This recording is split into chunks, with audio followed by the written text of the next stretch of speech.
5ই আগস্টে পৌরসভা অডিটোরিয়ামে যে ঘটনাটি ঘটেছে এবং আমি দেখলাম যেই ব্যক্তি আমাকে ধাক্কা দিয়েছে, মারধর করেছে, আদরকে মারধর করেছে, হ্যাঁ, যার নেতৃত্বে এই মারধরটা হয়েছে, তিনি একটি অভিযোগ এনেছেন।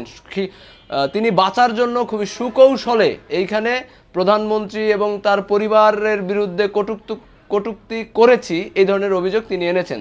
তো আমরা শুধু আমি একা না, এটা শরীয়তপুরের অনেক জনগণ সেখানে তাকে প্রশ্ন করেছিল যে উনি যদি, অর্থাৎ আমি যদি প্রধানমন্ত্রী কিংবা তার পরিবার নিয়ে কটূক্তিমূলক কথাবার্তা বলি কিংবা গালিগালাজ করি, সেটার ফুটেজ কোথায়? ওখানে তো সাংবাদিকরা ছিল, হ্যাঁ, ওখানে অনেক ক্যামেরা ছিল। আপনি যে আমাকে অ্যাসল্ট করলেন, হ্যাঁ, আপনি যে আমাকে মারধর করলেন, ধাক্কা দিলেন, সেইটার ভিডিও আছে, কিন্তু প্রধানমন্ত্রীকে নিয়ে এই ধরনের কথাবার্তা বলছি, সেটার ভিডিও কেন নাই? সেটার ভিডিও থাকলে তথ্য প্রমাণ দিয়ে তারপরে কথা বলার আহ্বান জানাচ্ছি আমি।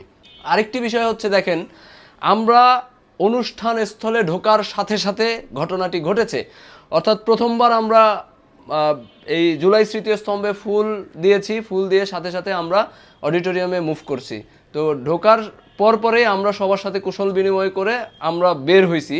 হ্যাঁ, যখন আমি তার সাথে হাত মিলাইতে যাই, সে আমাকে এভাবে একটা কথা বলছে যে, যা বেটা সর, তোর সাথে কি হাত মিলাবো, হ্যাঁ, এভাবে। এবং সেখানে বিএনপির যে সমস্ত নেতারা ছিল তারাও দেখছে বিষয়টা, তার যে সভাপতি ছিল সেও দেখছে।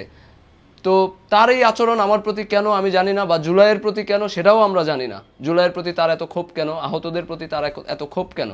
এখন আমাদের নিয়ে যেই প্রোগ্রামটা, এই জুলাই গণ অভ্যুত্থান দিবস, সেই প্রোগ্রামে আমরা সেইখানে উপস্থিত হবে, এটা খুব স্বাভাবিক বিষয়। আমি যেই রাজনৈতিক আদর্শের হই না কেন, আমরা তো একই সাথে সেই সংগ্রামটা করছিলাম, ঠিক আছে? তো সেই জায়গায় তাদের আপত্তি জেগেছে এবং আমরা পরবর্তীতে যখন বের হয়েছি, বের হয়ে আবার যখন প্রবেশ করছি, তখনই তিনি আমাকে ধাক্কা দেওয়া শুরু করছে এবং তিনি বলা বলি শুরু করছে যে এনসিপির ইমরান নাজির কোথায়। হ্যাঁ, তো আমি তার পিছনে ছিলাম দাঁড়ানো এবং সে তখনই আমাকে ধাক্কা দেওয়া শুরু করছে। তো ওইখানে তো কথা বলার কোনো সুযোগই ছিল না, আর প্রোগ্রাম এখনও শুরু হয় নাই, স্টেজে কোনো অতিথি উঠে নাই, ওখানে ডিসি মহোদয় উপস্থিত ছিলেন, ওখানে অ্যাডিশনাল এসপি উপস্থিত ছিলেন, ওখানে পালং থানার ওসি উপস্থিত ছিলেন এবং সরকারি অনেক কর্মকর্তারা সেখানে উপস্থিত ছিলেন, আহত পরিবারের লোকজন উপস্থিত ছিলেন, শহীদ পরিবার ছিলেন, আহতরা ছিলেন। তো তারই মধ্যে এই ধরনের একটা ঘটনা ঘটলো। তো আমরা আসলে এটা প্রশ্ন করা উচিত ছিল জেলা প্রশাসককে, যে উনি দাওয়াত দিয়ে নিয়ে এইভাবে শারীরিকভাবে মানসিকভাবে নির্যাতন কেন করলো? হ্যাঁ, এখানে সরাসরি দায়ভার তো জেলা প্রশাসনের। উনি নিরাপত্তা দিতে না পারলে কেন উনি আহতদেরকে সেখানে দাওয়াত দিলেন? কেন উনি শহীদ পরিবারদেরকে দাওয়াত দিলেন? কেন উনি আমাদেরকে জুলাইয়ের, আমরা যারা সম্মুখ সারিতে সংগ্রাম করেছে, আমাদেরকে দাওয়াত দিলেন? হ্যাঁ, এটা তো আমাদের প্রশ্ন। এখন তারা বাঁচার জন্য অনেক কথা বলছে, অনেক কথাই তারা শোনাচ্ছে, মিথ্যাচার করছে, এটা আপনারা জানেন।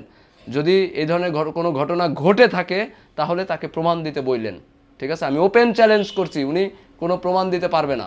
এবং আমরা তো নিয়মিত ফেসবুক চালাই, আপনারাও দেখেন, আমি নিয়মিত কন্টেন্ট দিই, নিয়মিত কথা বলি, নিয়মিত পোস্ট করি, সেগুলো শরীয়তপুরের অনেক মানুষ দেখেন। তো আপনারা কি কখনো এটা দেখেছেন যে আমি প্রধানমন্ত্রী তারেক রহমান কিংবা তার স্ত্রী, তার সন্তান, তার পরিবার নিয়ে কখনো কোনো কথা বলেছি? বলেন। তাহলে এটি হচ্ছে প্রধানমন্ত্রীর নাম নিয়ে বাঁচার একটি মাত্র তার যেই ইচ্ছা, সেটি সে প্রকাশ করতেছে। এই যে মিথ্যাচার সেটি যে করলো, এটার বিচারও আমি আল্লাহর কাছে দিয়ে রাখলাম। আল্লাহ সঠিক বিচার সঠিক সময় করবেন ইনশাআল্লাহ।